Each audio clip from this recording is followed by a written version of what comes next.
کے لیے ملی ہے وہ اس کو قلم بند کرتا ہے اور لکھتا ہے کہ میں نے تیری دہائی دی ہے، میری طرف جلد آ، جب میں تجھ سے دعا کروں،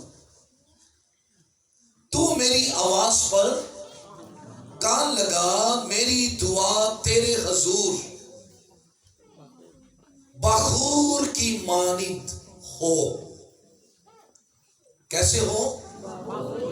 بخور کی مانند۔ جب آپ پرانے عہد نامہ میں خروج کی کتاب کھولے میرے ساتھ، خروج کی کتاب اس کا 30واں باب، اس کی پہلی آیت، مجھے بڑا اچھا لگتا ہے جب گرجا گھر میں، عبادت گاہ میں سب کے پاس خدا کا کلام ہوتا ہے، اور اچھا لگتا ہے، پتہ چلتا ہے کہ یہ کلام کے سننے والے اور کلام کی رسپیکٹ کرنے والے لوگ ہیں۔ کئی دفعہ ہم جاتے ہیں، خادموں کے پاس بھی بائبل نہیں ہوتی، چرچ کے پاس بائبل نہیں ہوتی، لیکن مجھے اچھا لگ رہا ہے کہ آپ میں موسٹلی لوگوں کے پاس، اسپیشلی بہنوں کے پاس بائبل مقدس ہے۔ Bless you. سو خروج کی کتاب اس کا 30واں باب میرے ساتھ کھولیے، اور بخور کے مصباح کی اہمیت کو سمجھیے۔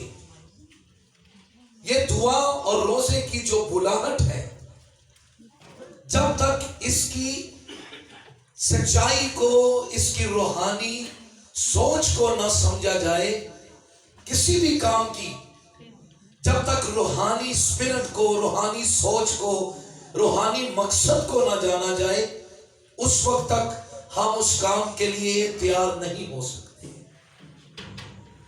تو خدا نے اپنے بندہ موسیٰ کو یہ ترکیب دی اور کہا، اور تو بخور جلانے کے لیے کیکر کی لکڑی کی ایک قربان کا بنا۔ خدا نے اپنے بندہ موسیٰ کو بخور جلانے کے لیے ایک قربان کا ایک مذبح بنانے کے لیے کہا۔ جب خیمہ اجتماع کو بنایا گیا تو 2 قربان گاہ بنائی گئی، 2 مذبح بنائے گئے۔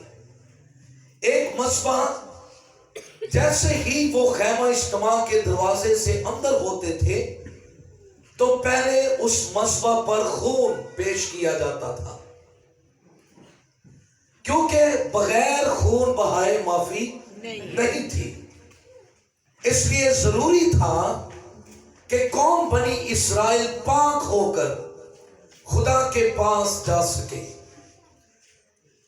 لیکن دوسرا مذبح جس کی آج ہم اہمیت کو سمجھنے والے ہیں اور اس کی اہمیت کو جاننے والے ہیں، کیونکہ بہت سی کلیسیائیں ہم پورے پاکستان میں وزٹ کرتے ہیں، ہمارے پاس یہاں بڑے خادم ہیں جو طول و عرض میں جا کر خدمت کرتے ہیں۔